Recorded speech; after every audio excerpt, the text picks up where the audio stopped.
आजमगढ़ जिले में कलेक्ट्रेट सभागार में जिला विकास समन्वय एवं निगरानी समिति यानी दिशा की बैठक आजमगढ़ में केवल इसलिए निरस्त कर दी गई कि जिलाधिकारी की मौजूदगी नहीं रही। इसको लेकर आजमगढ़ के सांसद धर्मेंद्र यादव ने नाराजगी जताई और इसे जनप्रतिनिधियों और जनता का अपमान बताया।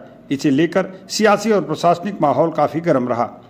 आजमगढ़ कलेक्ट्रेट सभागार में निर्धारित समय पर दिशा की बैठक काफी सुचारू रूप से शुरू हुई। बैठक में प्रशासन की तरफ से मुख्य विकास अधिकारी परीक्षित खटाना समेत तमाम विभागों के आला अधिकारी मौजूद रहे। जनप्रतिनिधियों और अधिकारियों के बीच विकास कार्यों को लेकर सवाल जवाब का दौर शुरू हो चुका था।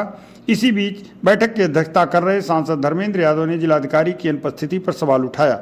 इस पर सीडीओ परीक्षित खटाना ने सफाई देते हुए कहा कि पुलिस भर्ती परीक्षा को लेकर डीएम साहब एक अन्य जरूरी बैठक में व्यस्त हैं और वह जल्द ही यहां पहुंच जाएंगे। हालांकि कुछ देर इंतजार करने के बाद जब जिलाधिकारी बैठक में नहीं आए तो सांसद धर्मेंद्र यादव नाराज हो गए। उन्होंने तुरंत बैठक निरस्त करने की घोषणा की और कड़े शब्दों में विरोध करते हुए सभागार से बाहर निकल गए। इस घटनाक्रम के बाद सांसद धर्मेंद्र यादव ने पीडीए भवन में एक पत्रकार वार्ता बुलाई। मीडिया से मुखातिब होते हुए उन्होंने प्रशासन की कार्यशैली पर गंभीर सवाल खड़े किए। सांसद ने कहा, यह लगातार दूसरी बार है जब दिशा की महत्वपूर्ण बैठक से जिलाधिकारी नहीं है। यह बेहद दुर्भाग्यपूर्ण है। उन्होंने सीधा आरोप लगाया कि प्रशासन विपक्षी जनप्रतिनिधियों की जानबूझकर उपेक्षा कर रहा है और सत्ता के राजनीतिक दबाव में काम कर रहा है। सांसद ने दो टूक शब्दों में कहा कि दिशा की बैठक जिले के विकास और जनता की समस्याओं को सुलझाने का सबसे बड़ा मंच है।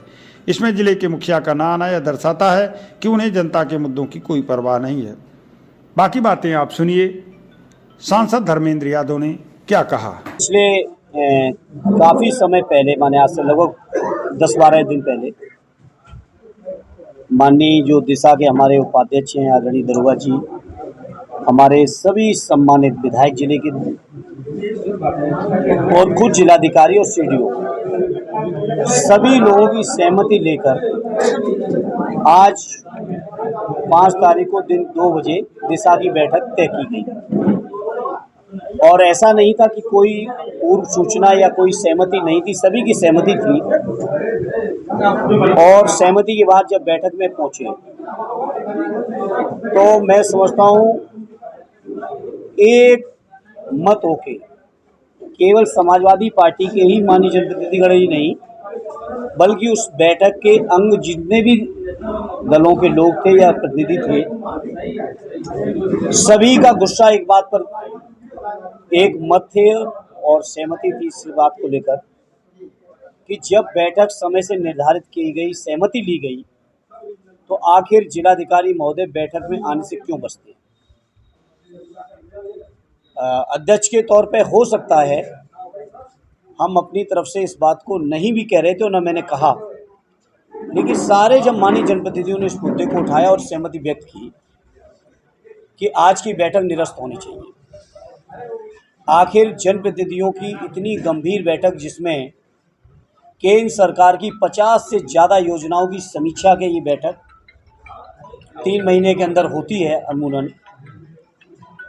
उस बैठक में जब समय के देने के बाद भी जिलाधिकारी नहीं आ रहे हैं और पुरानी बैठकों में जो आश्वासन मिलते रहे उन आश्वासनों को कभी पूरा नहीं किया अधिकारियों ने। जो आश्वासन पिछली बैठक मिलते थे वही आश्वासन अगली बैठक में, फिर अगली बैठक में आप समीक्षा करते थे फिर वही आश्वासन। तो माननीय जनप्रतिनिधिगण जो जनता के प्रति सीधे जिम्मेदार हैं, जनता के लिए रात दिन मेहनत कर रहे हैं, लोग सबकी असहमति इस बात पर थी कि आखिर इस बैठक को गंभीरता से क्यों नहीं ले रहे हैं।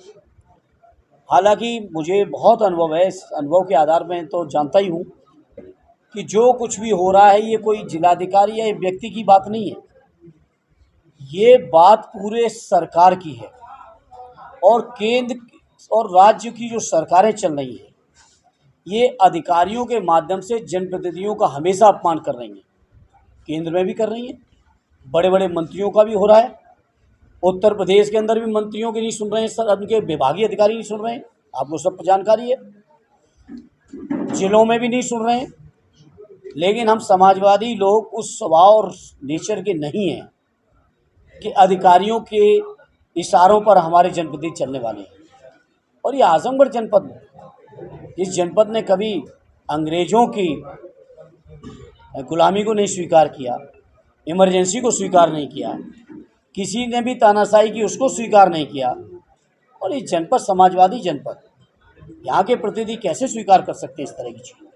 ये सारे जनप्रतिनिधियों की सहमति के बाद ये बैठक आज निरस्त करके हम लोग आए हैं।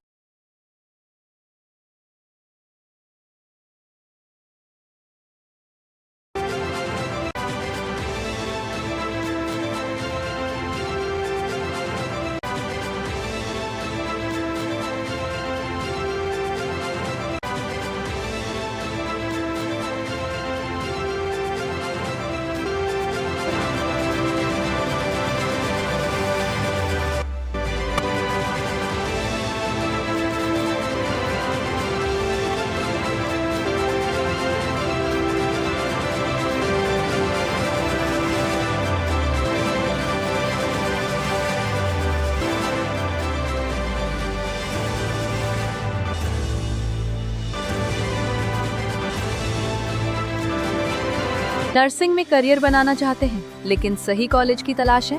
अब इंतजार खत्म। रेनबो नर्सिंग कॉलेज अब है INC अप्रूव्ड यानी मान्यता प्राप्त डिग्री, बेहतर ट्रेनिंग और पूरे भारत में जॉब के अवसर। अब आपका सपना बनेगा एक मजबूत और सुरक्षित करियर। आज ही जुड़े रेनबो नर्सिंग कॉलेज से और अपने भविष्य को दे सही दिशा।